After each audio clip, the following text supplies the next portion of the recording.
pernyataan lumba-lumba tadi langsung dibantah oleh seluruh penghuni laut.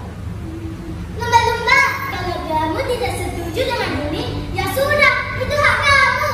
Jangan ajak kami untuk melakukan hal yang aneh, kata ikan kembung.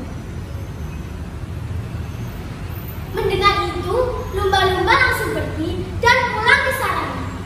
Di dalam sarangnya, lumba-lumba berpikir apa yang harus dia lakukan. Dia merasa selain tubuhnya membesar, saat berenang, dia juga sangat lambat.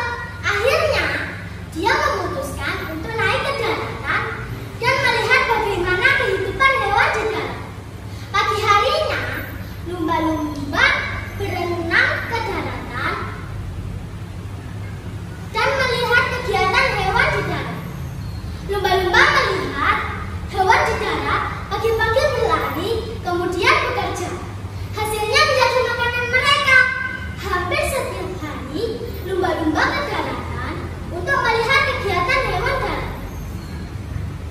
Setelah beberapa hari mengintip, lumba-lumba menemui teman-temannya.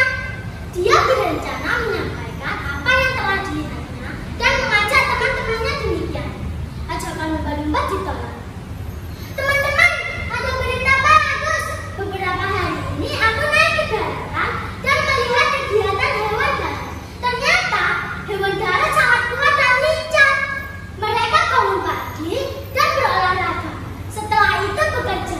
Tubuh mereka sangat bagus. Bagaimana kalau kita seperti itu? Kita bangun pagi, kemudian berenang, setelah itu bekerja. Pasti sangat menyenangkan. Dan kita akan punya tambahan makanan. Ajak lumba-lumba. Semua hewan laut tertegun dan bengong mendengar cerita lumba-lumba. Mereka semua malah tertawa terbahak.